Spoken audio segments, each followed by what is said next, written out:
Well, good morning, everyone. I am Beverly Bell with InterLink Relocation, and on behalf of myself and our co-sponsors, Jill Nicely at ACE Relocation Atlas Van Lines, and Steve Hoffman of Global Tax Network GTN, we would like to welcome you to our third Global Mobility and Talent Management Roundtable. This started as a wish list item of Michelle Keech from Biogen over 2 years ago. She expressed a desire to pull together a group of her counterparts to collaborate, brainstorm, and exchange best practices in mobility and talent management. And here we are today, our third one. By the way, this roundtable has been awarded by Worldwide ERC 1 CRP credit and 1 GMS credit for attending. I will be sharing the actual form to process when we are completed with this session. Before we introduce our gracious host, I would like to introduce my colleague and counterpart based in Kansas City, Alex Calder. Alex is driving the technology behind this roundtable today so that I may keep things flowing. Alex? Hi, everybody. Hi from Kansas City. I asked Bev what I should wear to this, and she said just wear what you would wear to church on Sunday. So if you live in Kansas City, this is what you wear to church on Sunday. Hey, just some real quick housekeeping. Attendees, you will be muted during the program, and we won't be able to see you. However, we do want to hear from you. So there's a couple of options for you. There's a chat button down at the bottom of your screen. There's also a Q&A button for you to ask questions. Please keep in mind that due to the essence of time, we may not be able to answer all of the questions live, but be assured that your question will get answered, though it might be following the program. One other quick note is if you're an attendee and you're called on to answer one of the questions, we will turn on the system to where we can hear your voice and see you on the big screen. So if you're still in your jammy jams, you got a couple options. You can either get really close to the camera so that we can only see your face, or you can take your thumb and cover up your camera. So I'm going to turn it back to Bev. Bev, it's such a joy working with you, and I'm so happy that you invited me to this. Well, I appreciate all your assistance, and thank you. And now I'd like to introduce our gracious host, Vanessa Escalona. Vanessa is the Director of Global Mobility and HR Global Benefits at IQVIA. She has over 20 years of experience handling mobility as well as other HR functions. Her most recent years, the 8 years most current at IQVIA. Good morning, Vanessa. Bear with me. Good morning, Beverly. Hold on 2 seconds. Thanks, Yeah. Alex. Oh my goodness. You can blame me for all the choreographic errors. I just still didn't get it. There we go. Okay. All right. I guess that means my face is really big on the center of the screen, right? Well, you look gorgeous. Well, thanks, everybody. I am Vanessa Escalona, your virtual host, which I thought would be really easy because, you know, there's no meeting room or breakfast to coordinate, but it turns out this technology can be something. But so ideally we would be in our room in Durham in the IQVIA offices. Nevertheless, I'm glad we could all come together in this way. I want to thank Jill Nicely at ACE Relocation Atlas, Beverly Bell at InterLink Relocation Resources, and Steve Hoffman at GTN, who have really done all the heavy lifting to bring us together this morning despite the circumstances. I have seen some new faces and some spaces that I know.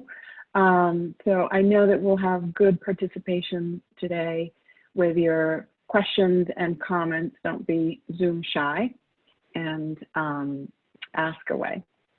Again, thank you so much for joining us this morning. And Beverly, Jill, take it away. Thanks so much. I really appreciate all you've done with us too, Vanessa. So thank you.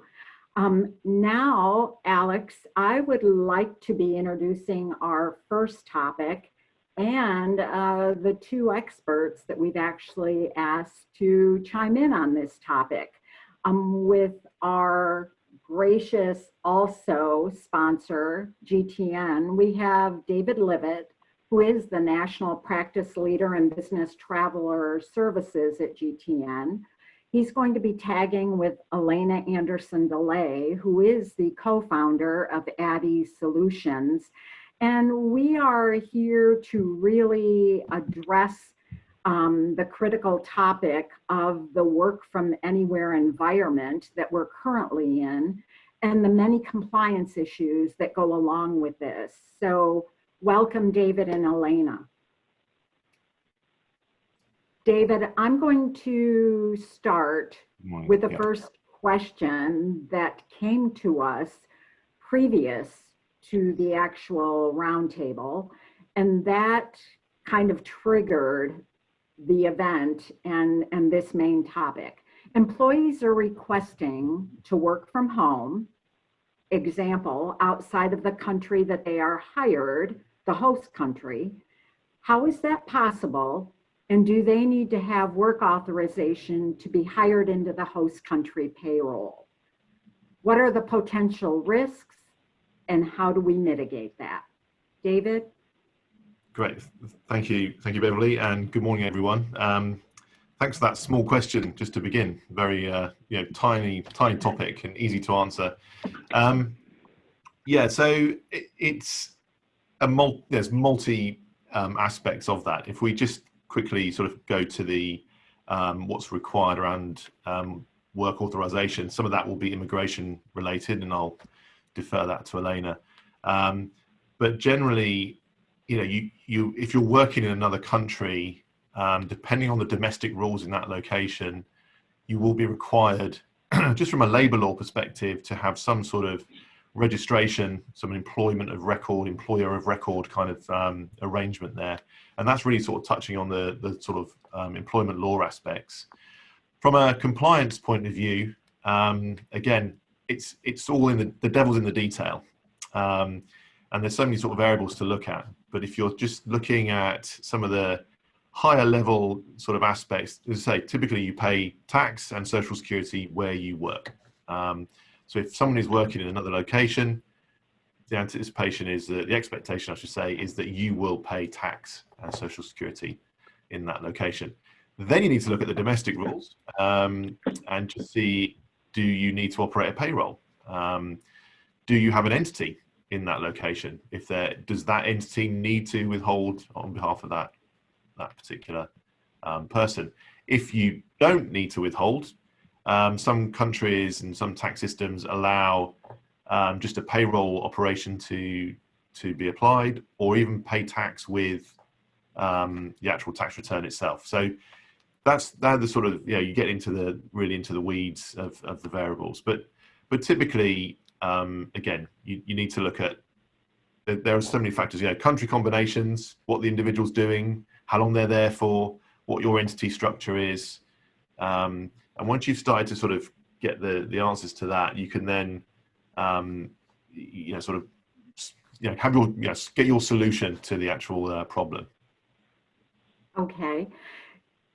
David, I'm actually going to ask Vanessa, you interjected a question, and if you don't mind, I would just like to ask you if you would go ahead and pose the question that you put forth, since you are right here. Sure, Beverly, happy to. So I think the situation we've encountered, or I know the situation we've encountered in many other companies have as well, is because of the pandemic, employees deciding, you know, for family reasons, for safety, for health, for all the things that we all know, deciding to work remotely in a different country for a period of time. So in many cases, that is their home country, their birth country. So the immigration may not be an issue, but I think the issue is more of a company taxation and Social Security, specifically for Europe, problem, where if you have somebody working in a different location for an extended period of time, you may have issues of not withholding payroll taxes correctly, not paying into the right Social Security system. So any comments on that, David? Yeah, no, thank you. Yeah, very simple, simple matter. Yeah, no, I wish I had all the answers. Yeah, we've obviously seen a lot of this, and I think there's a number of companies and programs, well, not even just employees generally. I think when the sort of pandemic hit mid-March, there was that initial reactive phase. It was, you know, suddenly people were all over the place, and did you know where they were and what they were doing? And then it moved into more of a, well, actually now I want to be nearer my family, so you know I'm going to go and work in another location. And I get asked this a lot, you know, what are our company obligations? And, you know, this is where it gets a bit tricky, because you need to look at what's actually moving. You know, is that person temporarily working in that other location, which means, you know, depending again on the role they have, and if it's if it is temporary in nature, if it's covered under some sort of relief that's being provided by the tax authority in that other jurisdiction or the state. You know, you need to look at all these factors to determine what your responsibilities are. For 2020, I'll be honest with you, it's a little bit up in the air, and it's really quite, you really need to look at the country and state combinations.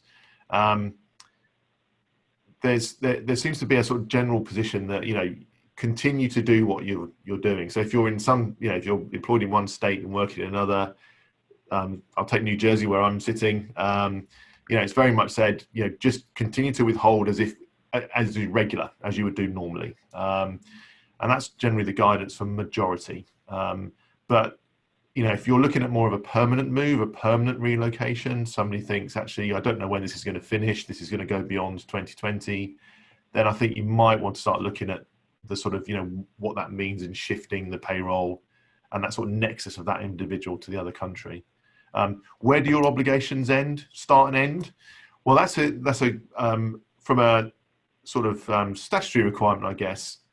Payroll, Social Security withholdings, providing the individual with those sort of year-end certificates, you know, documentation around that aspect is probably as much as you would need to do. But I know that from a, should we say, a cultural, you know, a duty of care, you may want to extend that further for individuals that are stranded or have been relocated. And that's where I'd say look at policy on a longer term. Do these people need to be actually relocated permanently to that other location? And yeah, I think there's a lot to come in this space, and there's a lot of individual scenarios to look at. David, you brought up a couple of good points, excellent points that are really relevant to both of these multiple tiered questions. I'm monitoring a couple of questions that have come in as we are actually in this discussion. And here is one of them. This is, how are companies handling upcoming expat assignments, and what tax implications must be considered when having an expat work remotely from their home country? Are they still taxable here in the US? So 3 questions to 1. Yeah, no, yep. Right, so let's, without sort of sounding too much like a bit of a broken record, it's really going to depend on a couple of combinations there. If the person, if it's a sort of virtual assignment, again, you typically pay where you work. Okay, so if, let's say you've got a US job, a US role, but someone is sitting in, let's say, the UK, just as an example, you know, the UK would expect that individual, because they're working in their country, to have withholding, and potentially social security as well for that job. So you would normally have to look at the local rules. Now, if they were a US citizen, then obviously they would have US tax to pay. Do you need to withhold against that? Well, if the person was traveling, remember when we, that thing called travel, we used to do it. But if that person could travel again, ever, and they come back to the US, then there is actually an obligation for the US company to withhold, because it's a US role, and withhold both taxes, fed, state, potentially, and social security. So you're getting into a sort of weird dynamics of how payrolls interact, and it can become quite nuanced and complicated. But typically, I'd say, just from an employment tax perspective, it's very much where that person is working. The other thing I'll throw out there as well is permanent establishment risk.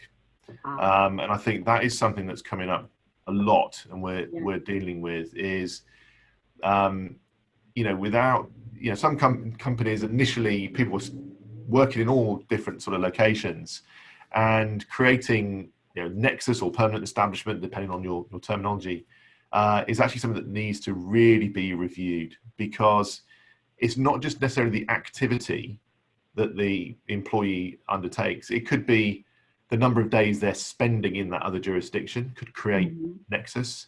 And in some states, it's actually the volume of individuals. So, and I think it's 6 in New Jersey, unless they've changed the law. But if you have 6 telecommuters working in New Jersey for your entity that's say in, let's say California, then you have actually got an entity in New Jersey as well. You've got a corporate nexus in New Jersey. So really got to look in the detail. So there really has to be a presence of the business within the location that person is working from, to avoid. Good question. That was the third part of your question, and I didn't answer. And the answer to that is not necessarily. So you can have someone working in another location without you having any corporate presence whatsoever, and they may not even create a corporate presence.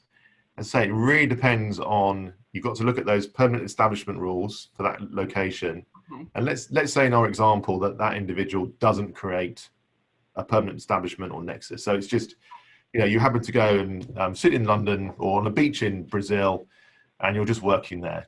What are the issues for you? Well, yes, you do have payroll requirements. Well, what does that? How are you going to do that? Well, that's again down to domestic rules. As I say, the UK, for example, allows the individual to actually withhold themselves. Now, you're not going to do that, but there are payroll companies that will just act as your agent, or you pay with a tax return. It really depends on the country. So David, shall I share with everyone that when you and I were talking about PE rules, that I was saying physical education, or do I really mean permanent entities, So permanent establishments and physical education are not one and the same. No. So I did want to move on. Here is another one that has actually popped in, and it says, what is the likelihood of government forgiving taxes owed as it pertains to working from home in a non-work location? So you kind of already addressed this, so I don't think we really have to revisit that. But then the next question, we've got actually 2 more that are already up here. Let's go to this one first. What tools or processes are people using to track where employees are now, given our extended remote work from home protocols? And what are best practices that are emerging from all of this? Yeah, absolutely. Are there really tracking tools? Sorry, say that again. Are there tracking tools that people are using? Yes, yeah. No, I can. I'll just address the tax relief one just very quickly. So as of now, I've not heard of any government just saying, there's no, or state, which is a shame, because I'd love that. Wouldn't that be great? But unfortunately, they're all saying, the tax will be due somewhere. It's just a case of where. But if you're looking at credits, you are looking at reliefs depending on the COVID. They might be written in the rules around some relief for being an emergency or a pandemic and that sort of thing. That needs to be looked at state by state. On the tracking best practice, Yeah, there's lots of things going on here, and selfishly being the sort of specialising a bit in business traveller compliance. Again, that was my title before pre-COVID, which was probably the worst title to have in the world at the point of the pandemic hitting. But actually, it's the same issues, and I think companies are still grappling with this issue of how do we track, how do we know where our people are. So some are looking at technology. There's about, I would say, 10% of companies are actually looking at tracking technologies. So a lot of the business traveller technologies that I've been involved in and all the rest of it are being looked at now for remote working, work from anywhere, permanent moves, because there's different ways of configuring it. Some companies are looking more at, should we say, sort of traditional methods like timesheets. Again, anything that tracks your employee and that monitoring can look at. But there is a number out there, and I think the one survey I read is about 50% are still trying to get their arms around this. How do we know where people are? And I think that's looking at policy and process, really. So this company is not alone that's asking the question. David, I'm going right into this next question because it's a good transition, and I want to make sure we capture as much as we can here. Sure. And we want to move on to Elena with some of these immigration. The next one actually has, as we review our mobility strategy for the coming year, what do you think should be the focus for global mobility and immigration? So I'd like to also, as you start, I'd like to pull in and spotlight Elena because I know she has a crystal ball. Yeah, absolutely. Yeah, I would say, sort of three things to look at. First of all is actually, policy. I've seen these little buzzwords or pop-up policies, which I thought was a great way of describing it. Just short-term policies for this period. So how do you control your staff and where they work and where they're going to go, and how do you internally approve that? I think, so looking at policy, looking at a tracking technology, and looking at year end. And I think I know that's sort of 2020 focused.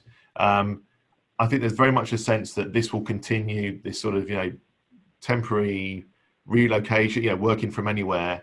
But I think a lot of the surveys and clients I've been dealing with, there is a sense that 2021, Q1, Q2, more likely, returning to some semblance of normality. But let's face it, even though we've been, as a profession, and it's shown what a great mobility professionals we all are, we problem solve, we deal with the issues, we get everything hurled at us, and we're sitting there going, how are we going to do this? And we all work together, and we've made it work. And I think a lot of this will continue in this sort of, there'll be work from anywhere, more remote working, but I think it will be some return probably towards Q2 next year of as it was. Great. Well, David, as much as we love listening to your New Jersey accent, we are going to move into Elena on a couple of immigration updates. So Elena, much has impacted the immigration process this year, much more than in many previous recent years of history. Normal complexities result from current political regimes, but now we're complicated by COVID, and let's not forget it's fiscal year end coming up, and oh yeah, we've got that national election coming up as well. So what kind of guidance and what's the latest as you look into that crystal ball that you and I have talked about? Well, thank you, Beverly, for that great question. I want to kind of pick up on the last question that David referenced with policy development. And I can only say is the way to look at your policies is to be agile about it. Long gone are the policies that are super rigid, that are set up to be if this, then that. There needs to be a little bit of flexibility and an assumption that the location may vary depending on how employers set up their global mobility policies. With that, just know that in the future, the obligation for compliance will not change. And employers now have to be a little bit smarter with coordinating with one another across departments, in tracking things that are due and things that need to be recorded and reported, especially with the immigration process. Okay. How, as we look at the balance of this year, what do you foresee anything happening, for instance, fiscal year beginning? What's going to happen on October 2nd? Do you know if there are going to be other changes to the rules and regulations or requirements for immigration procedures, the process itself? Can you foresee anything? Absolutely. I actually have a visual. I don't know if I can screen share at the moment. We could try. Oh, I think we're working. Yes, I see it. I hope everybody can. Yeah. To answer your question, yes. Next Friday is a critical date for those who sponsor employment cases for their employees. There's going to be new filing fees effective by USCIS. On an aggregate, they're going to increase by 20%. However, it's not a big jump this time. But I would like to point out that several forms are changing. For instance, the Cornerstone form, the I-129, which is the form to request work visas, L visas, a myriad of things. Actually, it could be up to 20 different statuses requested by this one form. It's now going to get separated out so that if you're requesting an H-1B, it'll be the H form, or it'll be the form that I-129L or O, specifically to the status you're requesting, with a separate fee. So there's no longer one fee, one form, but many forms for many purposes with varying fees. Now, several employers are anxiously awaiting a preview of these forms since it's just coming out next week. However, those forms are kind of caught up in the OMB review process and have not been released to USCIS. So in order for a government agency to release any new forms, it has to go through the bureaucratic government process. And it's in the time of COVID and when everyone is working from home, I'm sure that is part of the backlog in getting these new forms distributed. So maybe it'll come out on midnight, October 2nd, maybe not, but understand that it will be effective. Okay. In 30 seconds, can you talk about life after November 3rd as we're getting close on time, and we'll circle back on this if there is more. Absolutely. Okay. We do have a few predictions. My prediction is that we'll continue to have backlogs, which make it very difficult to process your cases or have a predictable timeline with when your cases are ready. They're, with COVID having spikes in different places around the world, especially in the US, expect more embassies to have closures. That's going to impact all of your workforce. So your Americans who are working abroad, as well as non-US nationals trying to get into the US. And we will continue to have experiences with appointments being made and canceled at the last minute. So lots of frustration ahead with planning and trying to schedule mobility. So for the employers on this session, just understand that it's going to be really hard predicting a start date or an effective date of an assignment. But as I said earlier, your compliance obligations will continue, and try to be digital and electronic whenever possible. Elena, thank you so much. We're going to roll into our next topic with introducing Michelle Keech and then Heline. We're actually shifting a little bit from something that has been a total international focus in many ways to something that really captures both sides, both the domestic and international side.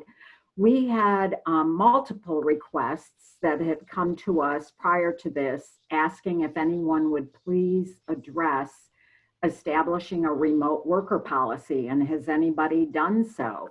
So I'd like to take a moment first to introduce Michelle Keech, Director of Global Mobility and Immigration at Biogen. And Michelle, would you be willing to walk us on your journey?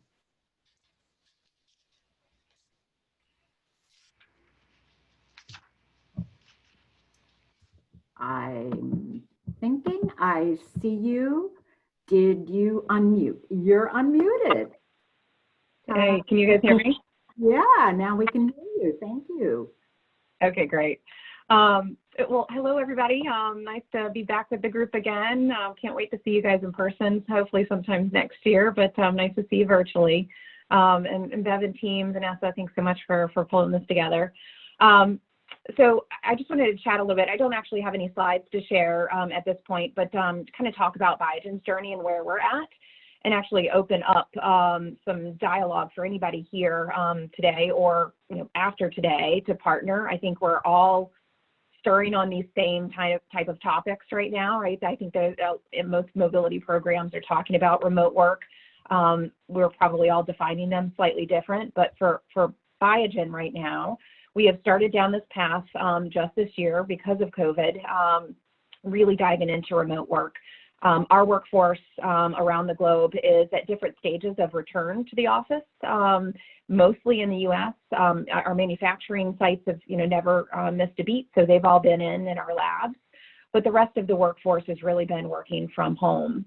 And so as we are thinking about kind of addressing the today during COVID, we wanted to pause and start really diving into post-COVID. There's been a lot of really positive response from our general workforce around the globe saying, look, I've been able to be very successful working remotely. We've got more tools and technology that's coming out daily.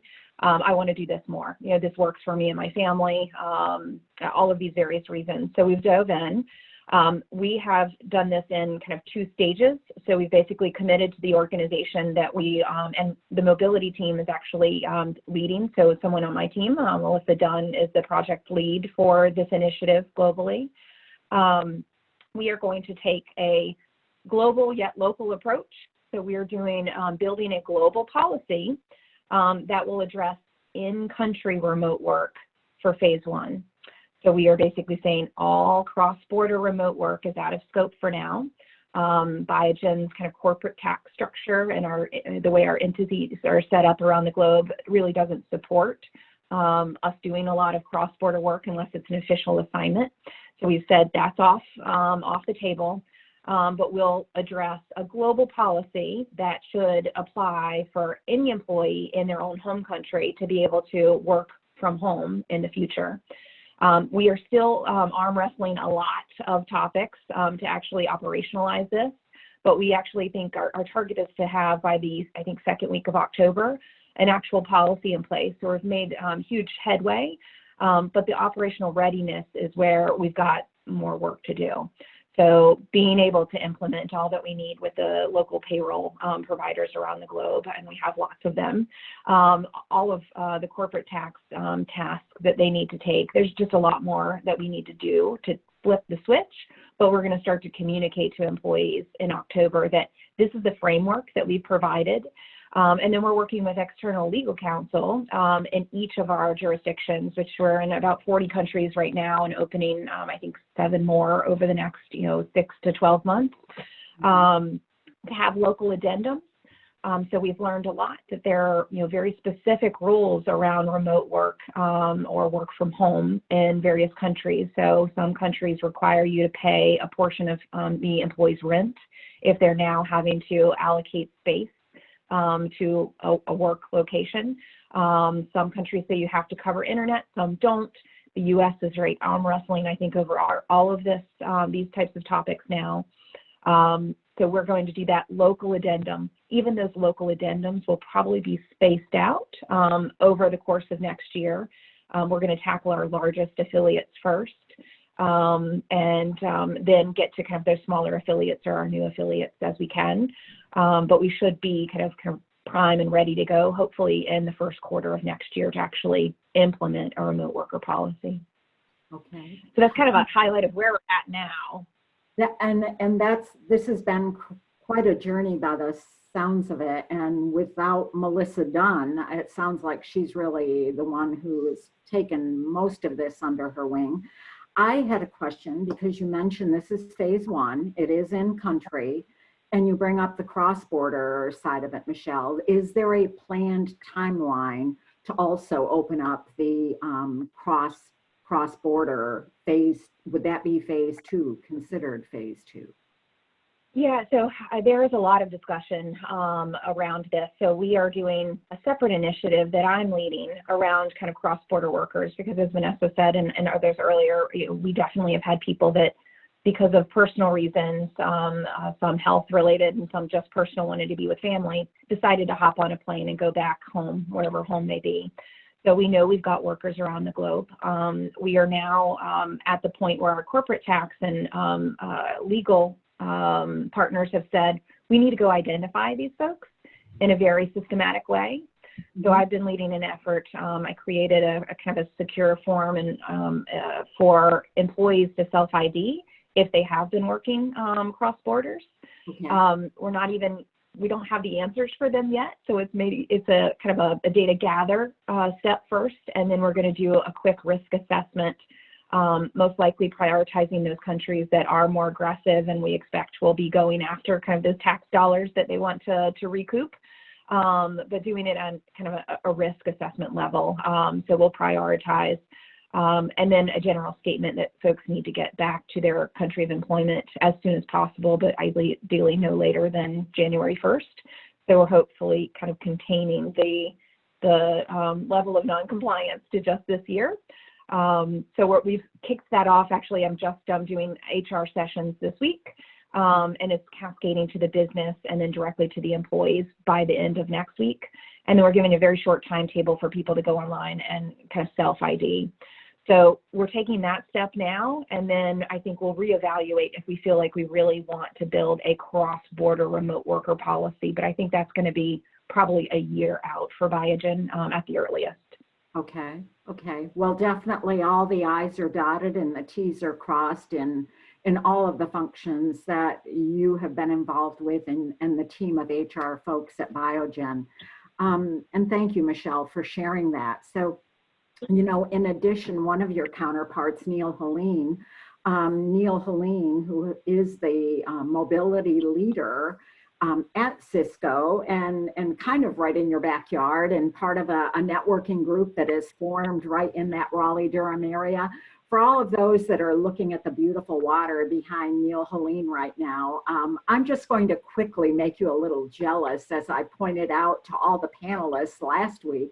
That is Neil's beach house that is over his right-hand shoulder to your left. So I'm so envious, Neil. But Neil, I appreciate your willingness to share a little bit insight on the remote worker policy that is in place with CISCO. You had advised me this is actually a multi-tier remote worker policy. So share away, sir.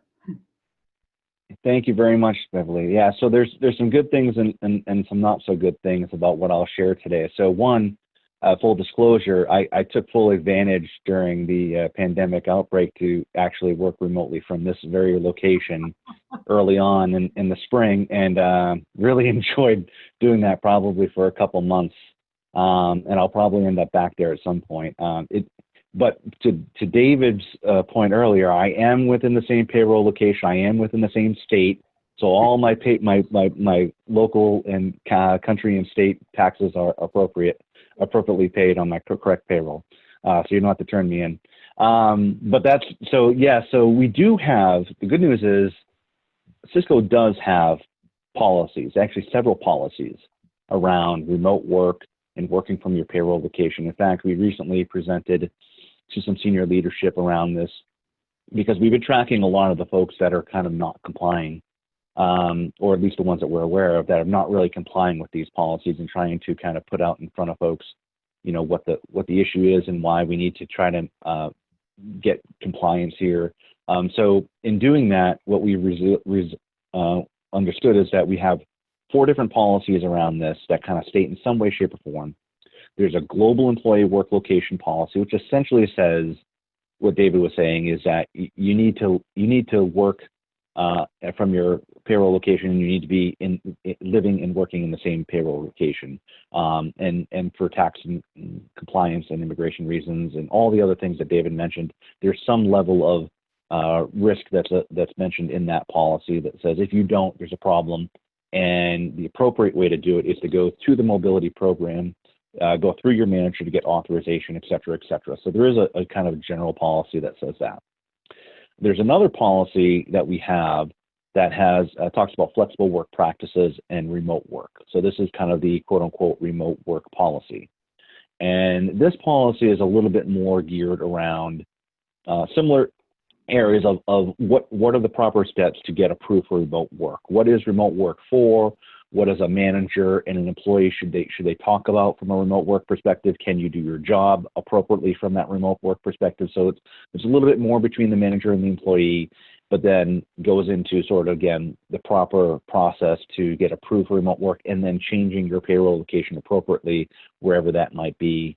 But again, there's probably 4 or 5 different parts in this multi-page policy where it says you must change your payroll location if you do, because you have to work and live in the same location from a payroll perspective, whatever state or country that is. And then there's another policy that's on telecommuting, kind of similar to remote work, a little slightly different spin on it, as telecommuting gets a little bit more into people like salespeople who move around and commute a lot of different locations. But the general gist of it is the same, is that you need to talk to your manager about telecommuting, working from home, and that you need to go through the appropriate process from a payroll location standpoint. And then finally, the fourth one is something that we have as a Code of Business Conduct policy, which everyone needs to sign. And within that Code of Business Conduct policy, it says that you're verifying that I'm working in this payroll location that I'm being paid in, which is something that folks need to sign. I believe we renew it every year, but there's folks on my team here that will correct me if I'm wrong. But every year, I believe we have to sign that Code of Business Conduct policy to verify that. So all of those are good things. All of those are good things that we've had it, it's established, it's been there. The adherence and the compliance to those policies is another story. You know, COVID is unprecedented, and CISCO is a very employee-friendly company. They always want to do right by the employee. They always want to be accommodating to the employee, especially in kind of the circumstances that COVID has created. So like others have mentioned on this, we've had folks for either personal reasons, family reasons, sometimes work reasons, who have gone to other countries, their home country a lot of times, in most cases, where they originated from to be with family and others. Tracking those folks down and letting them know and understand kind of what the risks and what the adherence should be, and then getting managers to comply with that and being willing to either, one, get them back if they didn't get stuck, and a lot of them did get stuck, get them back, get them to the right payroll location if indeed that ends up being what we determined, has been, you know, challenging, and we've been dealing with it for several months. So yeah, I think a lot of the folks on the phone today are probably in the same boat, and they're trying to deal with the same issue. And us kind of taking down and going back to these old policies that exist and sort of revisiting them and say, okay, what does this mean now? What does this mean going forward? Because COVID is a different thing. You know, these policies were built in a different time when COVID didn't exist. Sure. And now we need to kind of bring them all together and say, okay, are we marching to the same beat here? And are we addressing what is going on currently and what's going to happen in the future? Because we get questions every single day. Can I, and for, you know, a lot of folks who probably may not have known this, but, you know, CISCO's offices are shut down. You know, barely any of us are in the office. Mm-hmm. And that's a lot of people, you know, 70, 80,000 people who aren't in offices. Mm-hmm. Which has been great because we've been able to prove that we can do it. And CISCO is positioned really well from that standpoint because we have a tool called CISCO WebEx. You know, I would argue better than Zoom. But, you know, it's okay. We're on Zoom today. It's all right. But CISCO WebEx is a great tool to be able to enable these types of things to happen. So, yeah, it's been great. And we've been able to prove that, you know, we can do these types of things and work differently. But we got to do it the right way, and we got to do it in a compliant way. And yeah, so we're getting questions every single day. Can I go live on the beach? Can I go work from Florida? And The one other thing I'll mention, and I'm going to be interested to see if other folks have similar feelings around this, but there's a whole other spin on this from a pay parity and a compensation standpoint. Because and I'm meeting today right after this meeting with our compensation team, who is very invested in this idea, because we have people that might be working in a high cost location, getting paid in a high cost location, San Jose, for example, but they've gone back to India, where they're like billionaires in India, making a San Francisco, San Jose salary. And is that really the right thing? And how long do we want to be able to accommodate for that? And how does the person who sits next to them in India feel about that, who's doing a similar type of job, getting paid, a tenth of probably what they're getting paid? So there's a lot of different angles to it. It's a huge conversation piece that's going on right now, and there's a lot of folks involved. So. It's interesting that you have actually brought that up, Neil, because the question that's coming in that says for Neil or Michelle or anyone, and maybe we should have put out a poll up, was that exact question. Is anyone evaluating the area that someone is working from and adjusting compensation to that area? So you just kind of spilled in already what CISCO is doing. So Michelle, is that anything that's being addressed before we move on to Jim Carroll? Yeah, it's definitely one of our pillars. So our comp team was engaged a couple months ago. They've been doing lots of research. They're not done yet, but my crystal ball, I think where they're leaning is that we're going to end up with some regional ranges. So we've had more of a national range perspective across the globe. And I think they're going to start to do regional. We definitely know that we've got people within the states right now that left the Boston market, right? And they get, high prices to go live and work in kind of the Midwest and much lower price point. And just, it's not fair. So there's going to be some kind of adjustment. We're working with some of our data providers too, looking at cost of living. So we're trying to figure out the method we'll take, but I think it'll end up being just regional ranges that will apply. Okay, I appreciate you sharing that. And as we move on to our next person, Jim Carroll, I had actually posed the similar question to Jim that related to the remote worker policy. And Jim actually came back to me with, no, we haven't really made any remote worker policy tier, but I will like to share some information on expectations in lieu of policy. So that is the first thing that Jim would like to focus on. Jim, I welcome you. Jim is the Senior Manager of Global Mobility at WestRock, and he joins us out of Richmond, Virginia, and has been a very big part of this group since the first one. So thank you for joining us today, Jim. My pleasure. And first off, given the fact that we are all working remotely, and I think, by the way, Neil, WebEx is a great tool, and I'm a big fan. If somebody can figure out how to get rid of the screen reflection on my glasses, I'd pay a high price for it. And I actually listened with great interest to Neil and Michelle talk about remote worker policy. And I picked up on one thing in particular that Michelle said, which is around kind of the assessment and is, I think sometimes in mobility we make a mountain out of a molehill, and we start thinking about remote worker policy, and we have all these people all over the place, and they're working remotely, country to country or state to state in the U.S. And what I thought was really noteworthy about, in particular, what Michelle, you had said, was getting your arms around who. Do we have an issue?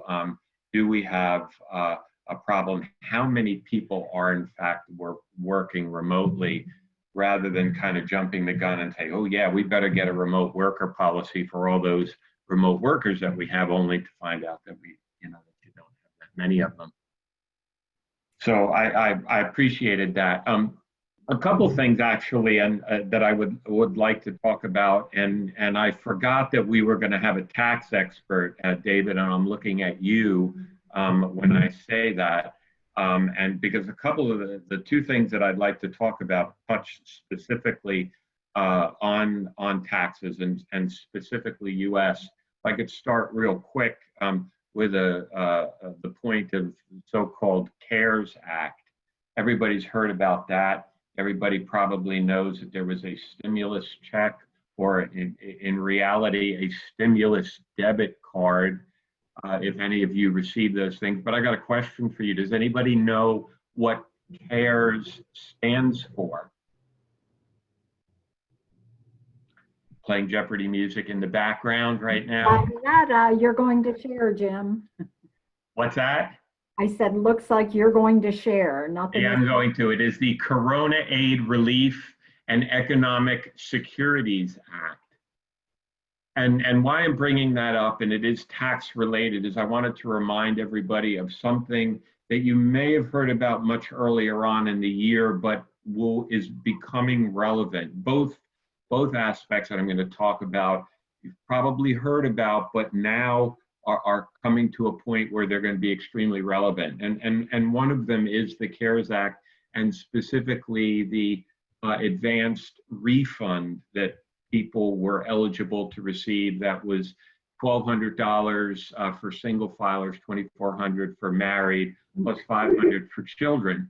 And how that came up in the context of mobility specifically is that you have individuals who have significant amounts of imputed income. And there are thresholds for what they call AGI, adjusted gross income, to the extent, for example, that if someone had imputed relocation expenses in their income in either the tax year 2018 or 2019, that could have potentially either reduced and or altogether eliminated their eligibility for that advance check. Mm-hmm. And while that is in fact true, what people did not necessarily take note of is that the monies that we received, if you received it, is actually an advance on your 2020 tax return. Mm-hmm. So early on, when we had a number of employees, transferees come to us and ask about this, he says, oh, my refund or my credit was reduced by $500 or $1,000 because I had $50,000 of relocation expense in my income on my 2018 or 2019 return. I said, oh yeah, right, I guess we got to pay that. But then in consultation with our tax advisors, I learned, and this is the key thing, is that credit, that amount you received, is an advance on the 2020 return. So if an individual, for example, had a reduction because of relocation expenses in the previous year, the actual amount that they received will be taken into consideration on their 2020 return, and they may be entitled to a difference if, for example, or the remainder, if in fact that was not, there's no other expenses, relocation expenses in their income. So if anybody were to come to you and say, well, I've lost money as a result of imputed relocation expenses, I didn't get the CARES credit, you really can't know that until the individual files their 2020 return.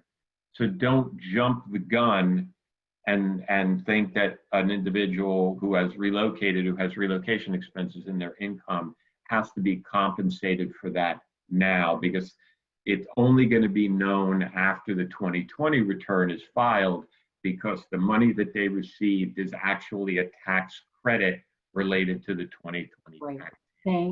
Thank you on that, Jim. Expectations in lieu of policy. Can we touch on that for just 2 minutes before we move into our next topic?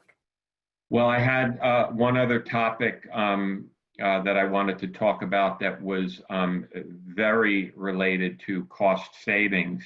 And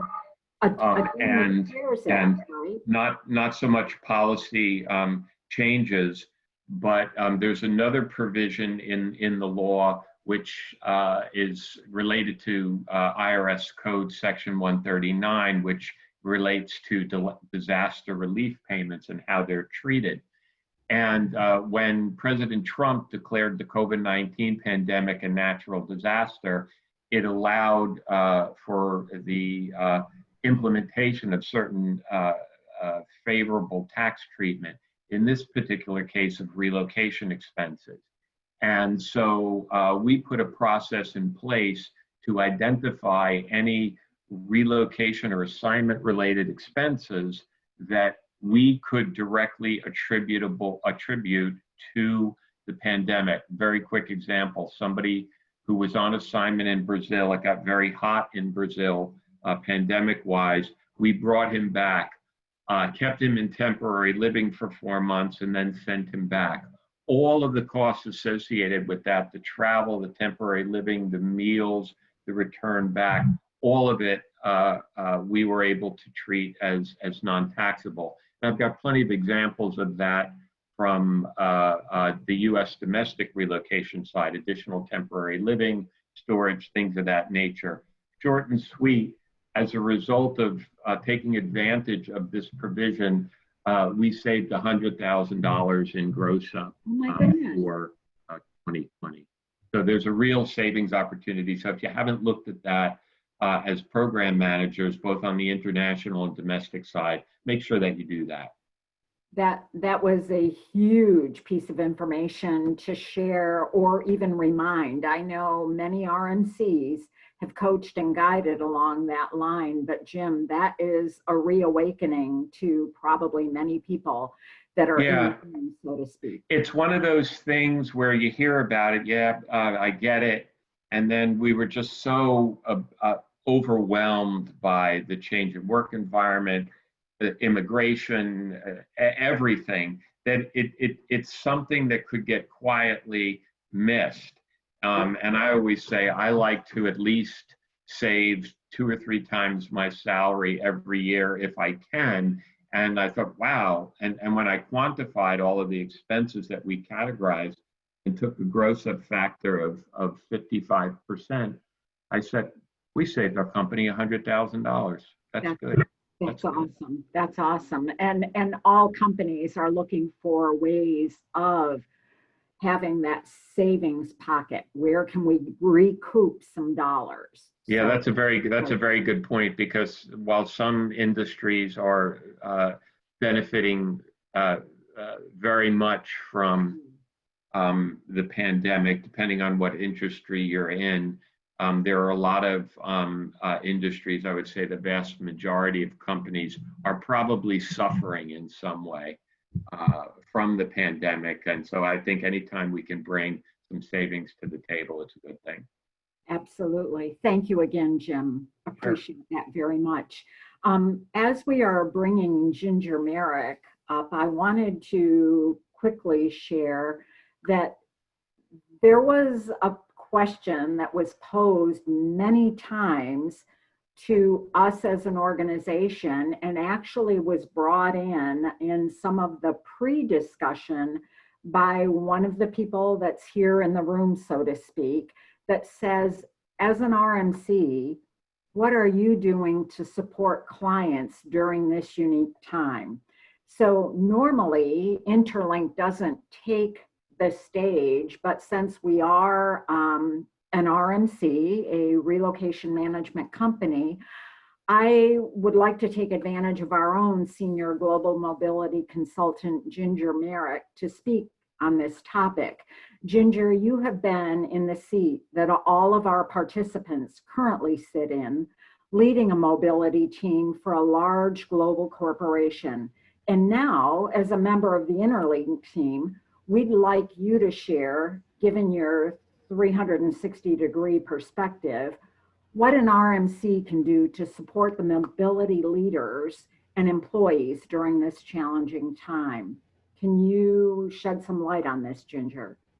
I'd be happy to, and good morning, everyone. And I'm excited to be a part of this panel today. I've been learning a lot from everyone's sharing so far. As everyone has been talking about, the COVID is going to mean a lot of flexibility.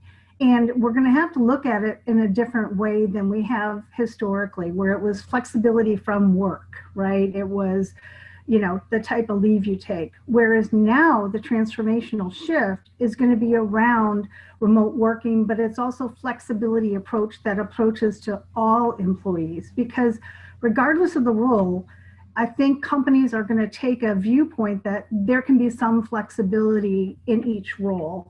And it's going to be, you know, on how they work, when it gets done, who does the work. And so with that in mind, and with the fact that, you know, 60% of American families have both parents working, you know, 1 in 3 organizations are, or about 50%, are looking at remote work. So it's not just a stopgap measure for this situation of the pandemic, but it's something that, as you all have talked about, you're looking at it for, well, you know, let's think about it big picture. This is going to dynamically change our organizations and how we approach things. And so from the RMC perspective, what we can do is be strategic and providing you with some real-time data. And I've got a screen here that Alex is going to be showing you, because I am going to go through this all very quickly in order for us to maintain some time for some additional Q&A. But I think what we're going to do is we need to make sure that when our clients are asking for information, we have to make sure that we're giving them exactly what they need. And that means asking a few more questions. What's happening? What are the challenges that families are facing? Those transferees that we're working with, the clients that we're working with, and dig a little bit more and see what we can do to prevent and to provide some different solutions. Always with the key to that policy development and that strategy. As you all are looking at it, how do you redefine this? What kind of precedents might you be setting by addressing a specific need in a specific way? Would it be better to take a step back and look at it from, you know, a 50,000 foot view instead?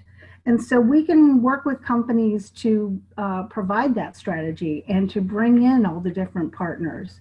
And so that you have all the different critical voices at that table. The other thing we can do is help with the tracking a little bit. Sometimes we know where people are and you don't. So we can help with that assistance as well. And the other thing is we're going to be more flexible as you are more flexible.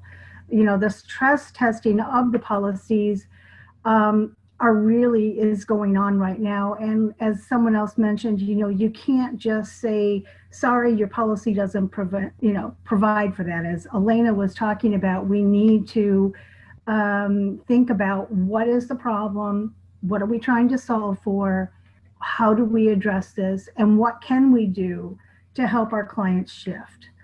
And so changing immigration eligibility with COVID, I think a lot of immigration authorities around the world are looking at their own requirements with the processing times, as Elena mentioned, with consulates closing. There's a lot of things going on. Even just the simple fact of how do you continue to recruit and retain, and the I-9 process, which historically has been a in-person process, you know, there are some changes in that regard as well. Even if you didn't have someone coming in from another country, just the pure I-9 process is changing. So it's hitting every aspect of HR and managing of people and talent. And we know that recruiting and retaining talent is an ongoing thing even now. So what we need to do is innovate. And I'm going to briefly wrap it up here that, you know, when it comes to innovation, because of the changes in working environments, the companies have been maybe looking at their real estate and what do we need to provide some assistance. And so relocation management companies like InterLink can also help in that group move or that office move management. So it's leveraging our supply chains in a maybe a different out of the box way than you historically would have thought of, but come to us, we can help. And there's other solutions too that, for instance, I know some companies have a lot of people who work in a very urban setting because they didn't want the commute and things. Well, people are really looking at their home environments and saying, does this place work for me? So locally moving, if my job is now going to be remote, I need to go get a place with an office because the kids are driving me crazy or whatever the situation is. So we can help in that regard too. Bringing those resources in, doing it with the expertise and the cost savings, that's what an RMC can do to help you in the strategic and innovative ways. So I'm going to turn it back and open it up for questions.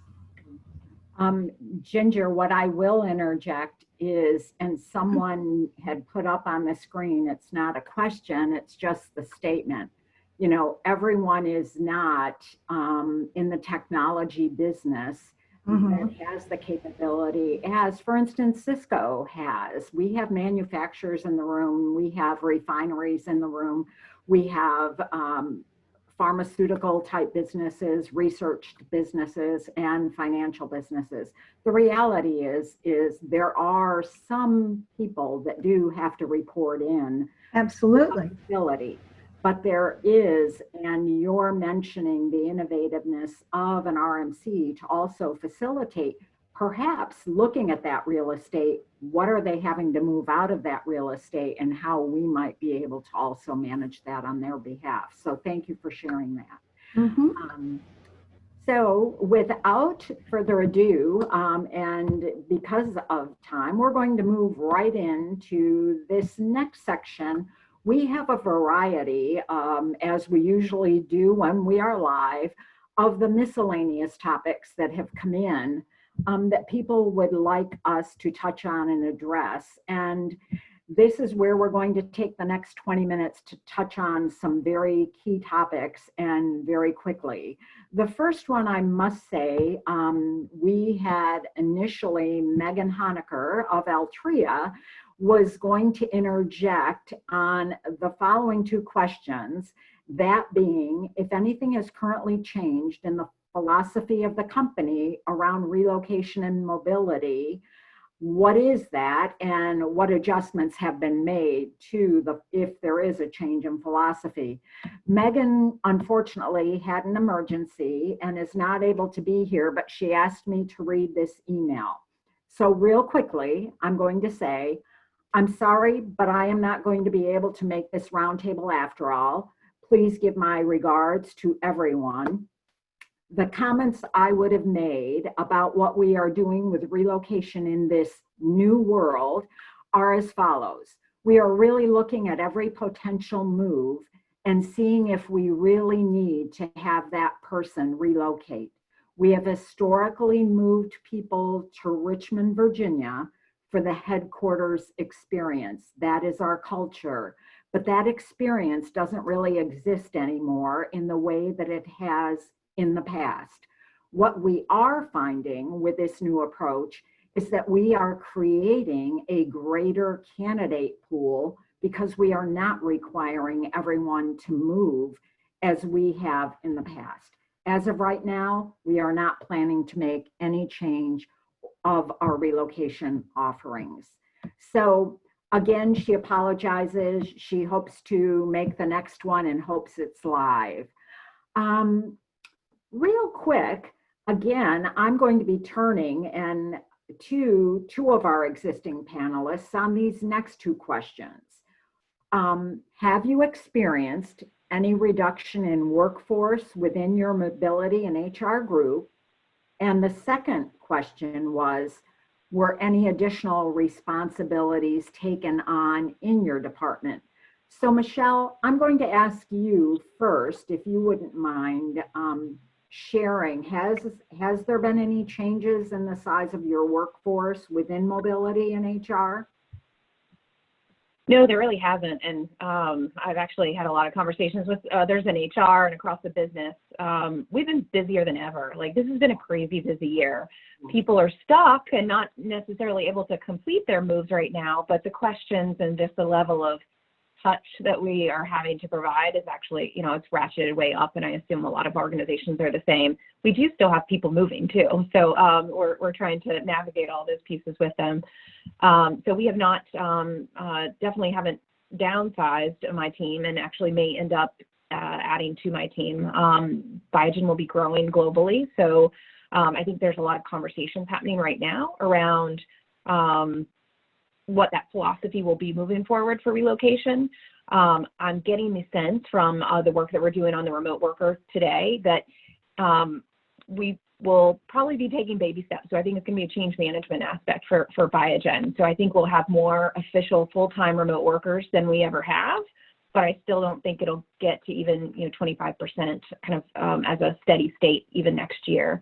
So I think we're going to be on this journey, and it may change our reload volumes over time, but I don't think it's going to change them in the near term, to be honest. Okay. And I also had a pop-up. We're going to go to Jim Carroll next, but James Wallace, I do see your message, so we'll come to you after Jim Carroll. Michelle, I want to thank you for that, because I think I remember also when you and I were having coffee earlier in the year, or right after the February roundtable, you actually had an addition to your staff at the beginning of this year, and I'm pleased that that has been able, that person has remained in function, because I know you work very diligently at filling that role. So that's great news to hear. So yeah. I want to go to Jim Carroll real quick before we move to James Wallace. Jim, you are an army of one in your mobility department. So it's really very difficult to say I'm going to size down. But what has changed in your responsibility workload?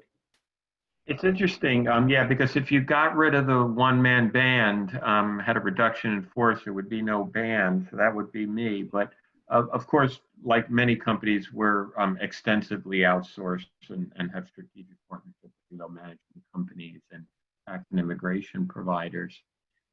Probably the most eye-opening experience I've had over the last 5 or 6 months is to try to understand why, on the one side, our relocation volume for 2020 is down by about 40% on the one hand, but that I don't have extensive amount of free time on my hands on the other. And I concluded, as I kind of did a task analysis, that my normal work has been replaced by the abnormal.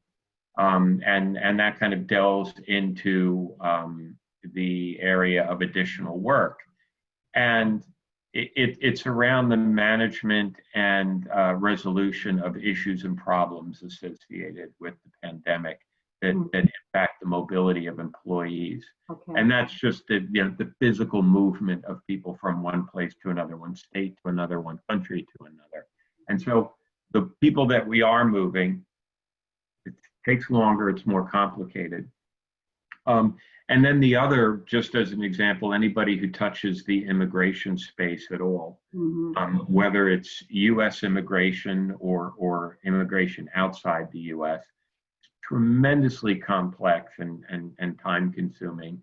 And train wreck kind of comes to mind, chaotic comes to mind, it's very difficult.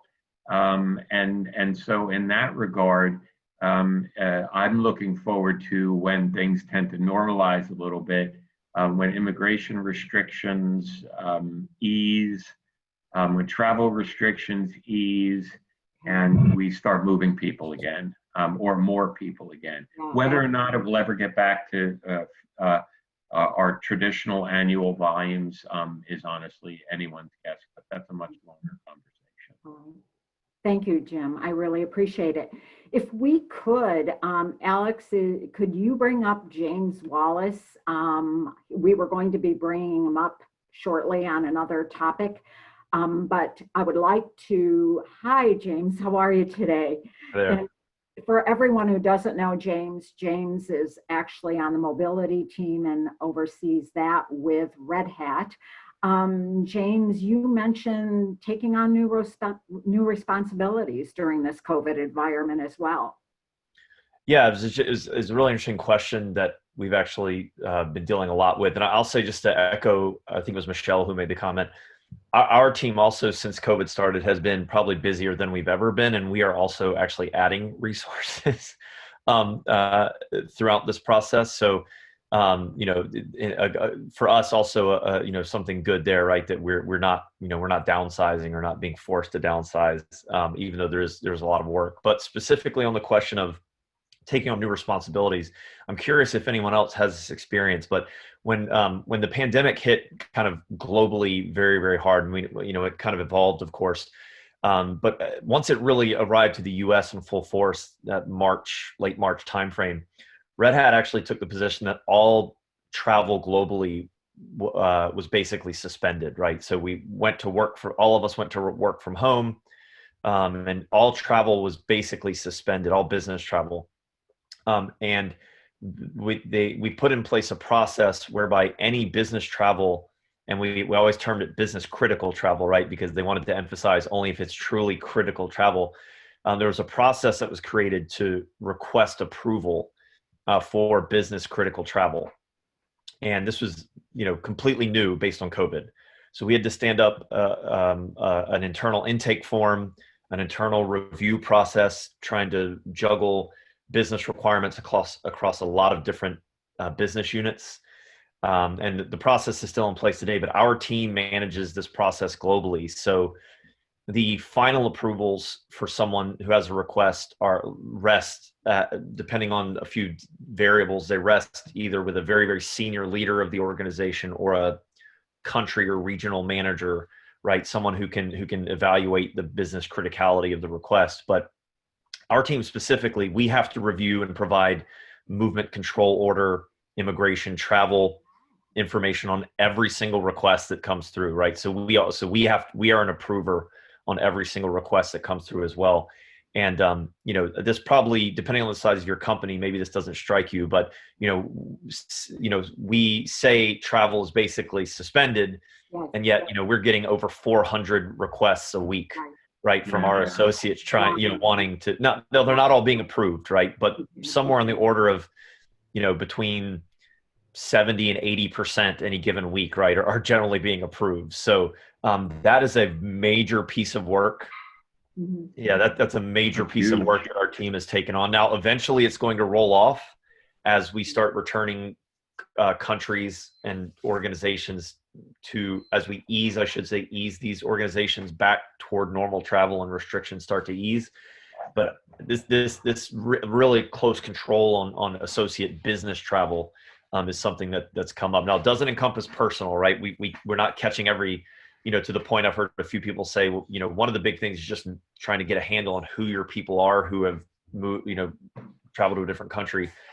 We're not catching everything, but that's a big piece of work our team has had to take on as part of this process. Wow. Well, kudos to you and your team at Red Hat. And I don't want to cut you short, but we are with time. I want to move on to a next topic. So if we could hey, Bev, if I may, I just would like to comment on James, because James, you described our exact process, exactly what we do as a company, with one very important difference. That control feature that you described, which resides with you, resides with our corporate travel department and travel management company, not mobility.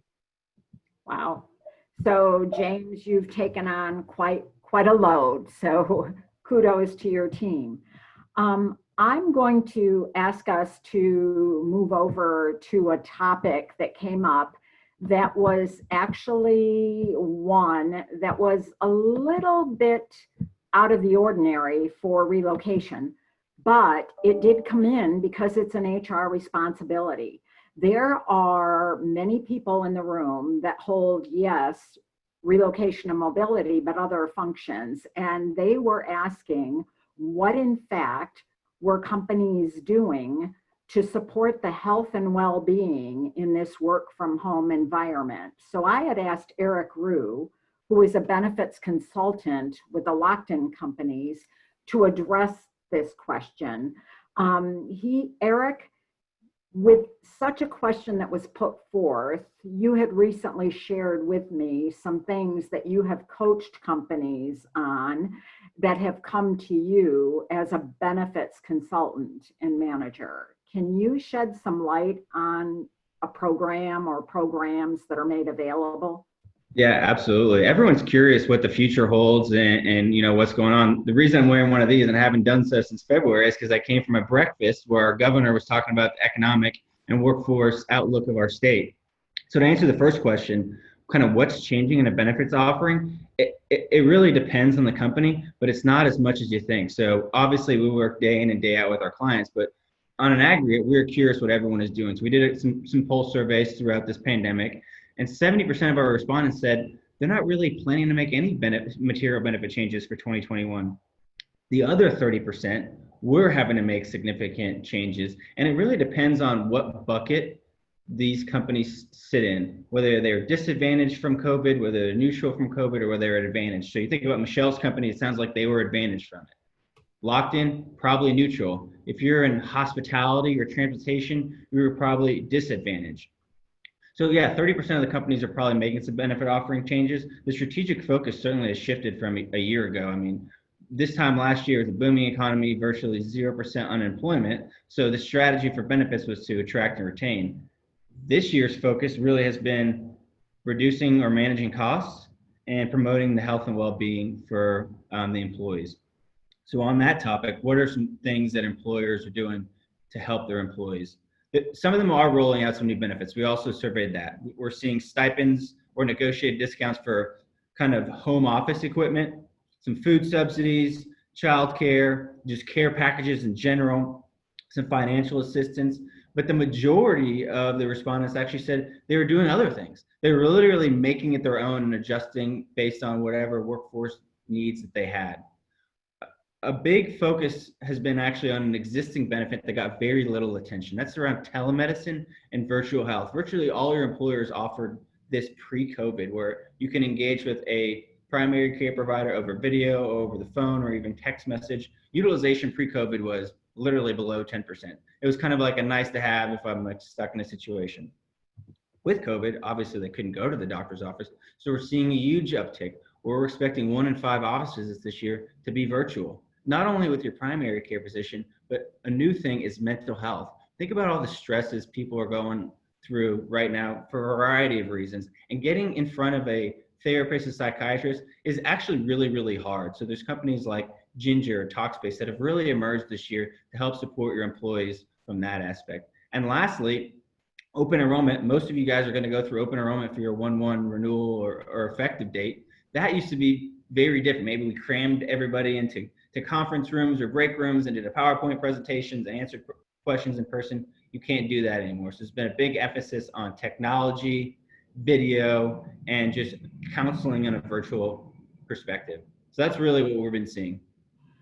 Well, we appreciate this. And Eric, with your permission, you brought up the Ginger program, and I had the opportunity of actually listening in on how that support program works. And it is available. They're getting calls at 1 o'clock in the morning. You know, it is that factor that there are, as you said, the people that are here in this room that are working from home, their spouse or partner are working from home, their children are schooling from home. It becomes very difficult. So, and I'm not meaning to cut you short, but I'd like to be able to share your contact information as I share others with everyone in the room. It'll be on the list. And if anybody has questions, they're welcome to call you. Absolutely. Okay, great.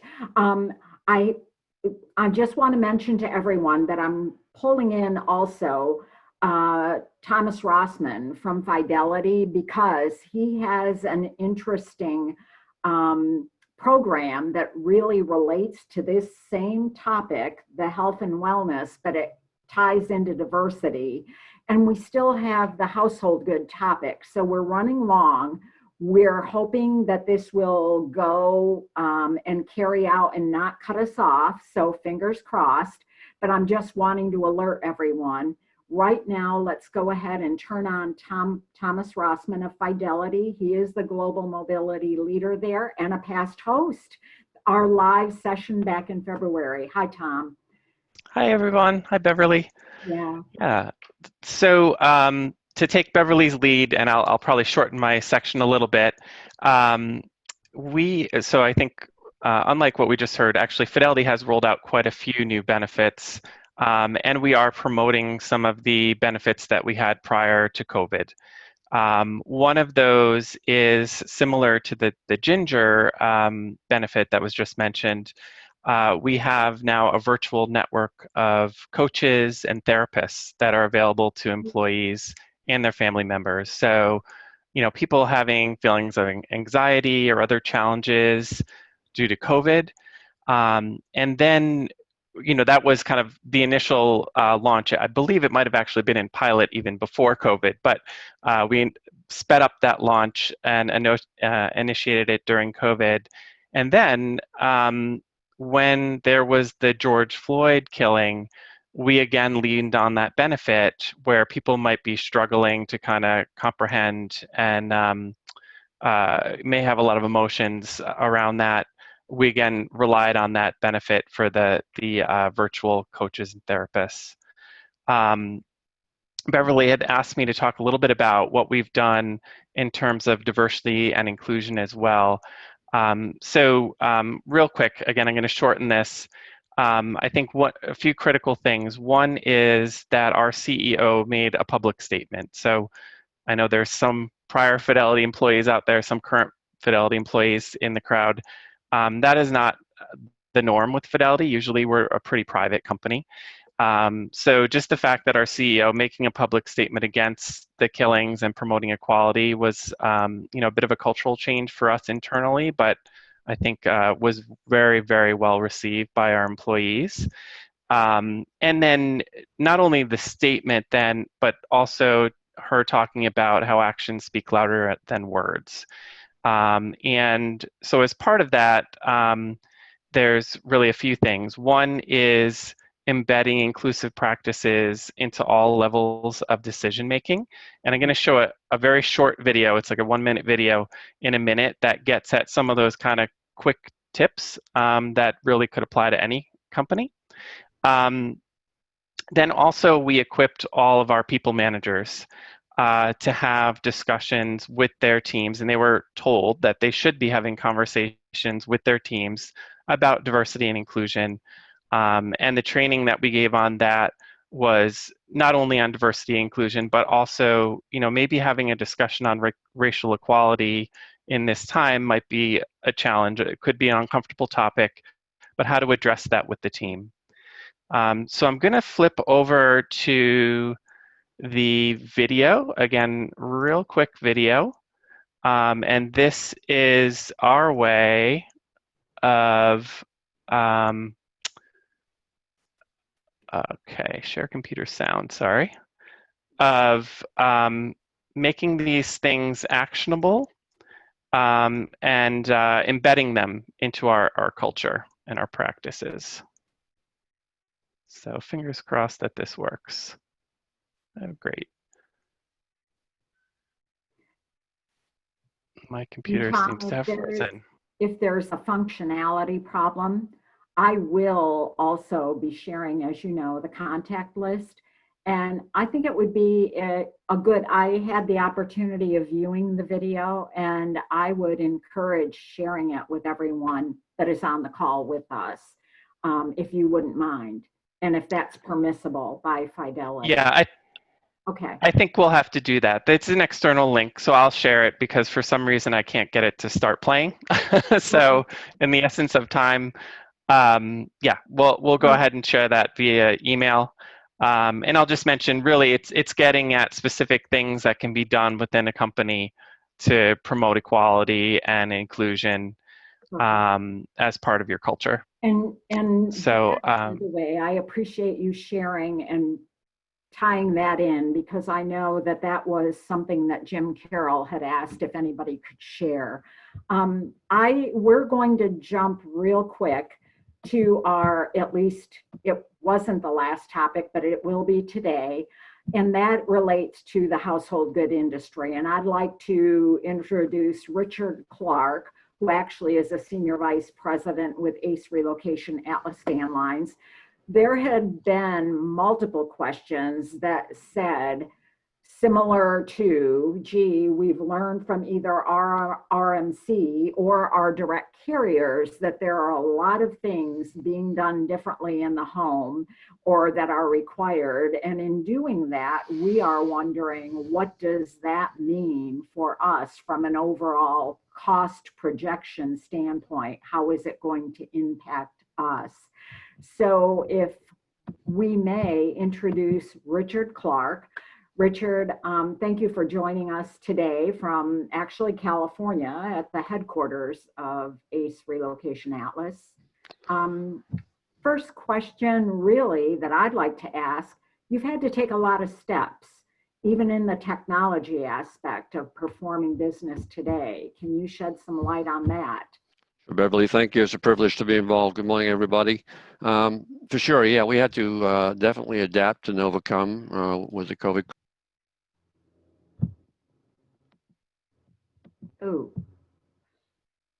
Oh, we just lost everybody.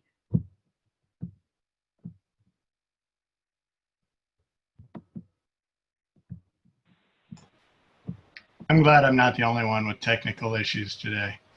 So did we just lose Richard or did we lose everybody? No, we lost Richard. I'm gonna bear with us 2 seconds. Okay, thank you. Tell a funny joke or something. And while we are actually still waiting for Richard to be rejoined, I would just like to say that what we have learned and many of you have experienced is that we're not just looking out for the security, the health, the well-being of your employees and their families, but we're also looking out for the health and well-being of the employees of the carriers. I see that Richard is back up, Alex. I don't know if we can pull him back in. Okay. Okay, looks like I'm back. Yeah, no, that's okay. And I was just sharing with everyone that, you know, part of the steps that you take as a carrier are looking out not only for their employees, their families, and those in the home, but also your own employees, that you have to kind of keep that all in perspective. So. Yeah, absolutely. And I was talking to myself for a little bit there, but my comments were toward our technology. And to answer your question, one of the things that we adopted in 2017 actually was the virtual survey process, which we've, as a company, ACE Relocation Systems, we've perfected that. And that was very timely in the COVID event. We were able to do and still do in excess of 12,000 virtual surveys a year. So we've been able to kick that into gear, and that's obviously saved having to go into people's homes and respective of their the sovereign of their home, if you like, and to be able to perform that function very efficiently and accurately virtually. The other thing that we've done relative to cost or exposed relative to cost, obviously early on in the process, the PPE expense was a real expense to us. We didn't pass that along. It was part of doing business. It was not easy to get. It was expensive at the beginning. It's become more available. So that's just part of business now. Relative to cost and impact on cost, the things that we've seen, the service delivery has taken a little bit longer because the crews have to take breaks, obviously, especially in Arizona and Houston where it's hot and humid and they're wearing PPE. They've got to take, you know, breaks, and we've had instances where we've had to have crews in the house that stay in the house. So we've had to increase labor in some instances. Again, these costs have not been passed on as a service delivery cost that we've pretty well borne. Costs that have been passed on, we've had instances not to commingle shipments, for example. Somebody wants their shipment on the truck exclusively, not with anybody else's household goods. So those have been exceptions that have been approved on a case-by-case basis. That has been passed on to the client. But for the most part, we've taken the costs of doing business and delivering the services that we provide without really skipping a beat. The dynamic has changed a little bit, and the corporate relocation is down somewhat. But the private transferee business we're seeing is up because people are moving to the beach. They're moving to where they want to work rather than where they have to work. I'm not Right. sure if that's an impulse thing or if it's just a permanent thing, but either way, we are enjoying that. Having said that, my hat goes off to the owner operators, which are the service delivery of our business, and what they've had to deal with throughout, this pandemic so far, from not having anywhere to eat or restrooms available, and being resourceful and creative to be able to keep running and keep doing what they do and going into people's homes, and wearing the PPE, which is not comfortable, as you can imagine, toting furniture. They have just stepped up. And they stepped up to the challenge in a big way, and they are an essential workforce. We've had truck drivers in truck stops, where people have come up, especially when the toilet paper was tough to find, and thank them for what they do and that they keep going. And I think that continues today. And again, my hat goes off as a senior management member to the people that are out there making this happen, and they've done it, and they've made us proud and continue to do that. So, as to whether costs are going to go up in the future, hard to say. Nobody knows. That crystal ball is not very clear yet. But definitely 2021, we're looking forward to some level of normalcy and continued volumes and being of service to everybody that we're accustomed to servicing. Well, Richard, thank you. That was, I think, very enlightening to some of us, even though some people are in mobility. The reality is they don't always hear it firsthand from their own employees of what's being experienced. And overall, it certainly sounds like carriers themselves have been absorbing a lot of all of the additional costs that have gone into this. And at the same time, when you mention the people like the owner operators and the pack crews that have to go in the home and that are out there and they're making this happen day to day to day, we forget that, yes, those owner operators, we consider them truck drivers and very strong individuals, but they're also psychologists because they're also dealing with that family. And we appreciate everyone that's involved in that critical phase of the move. So before we close, I just wanted to mention that Michelle Keech had popped up during our health and wellness area that Biogen has actually provided a stipend early on that allows for virtual health and wellness benefits, as well as online exercise classes and a lot of emergency childcare coverage for financial support. So that is good to share. So again, our apologies, we went a little long. I do want to thank everyone that has joined us today. I would look forward to doing this live the next time, but we could do it this way as well. So I'm hoping everyone has walked away with a little bit more of information that maybe they didn't have walking into this. And although we had to have 3 or 4 people drop off early, they had commitments at 11:30. I do want to say thank you on behalf of all of us for joining us today, and have a great rest of the week, and let's go away COVID. Bye.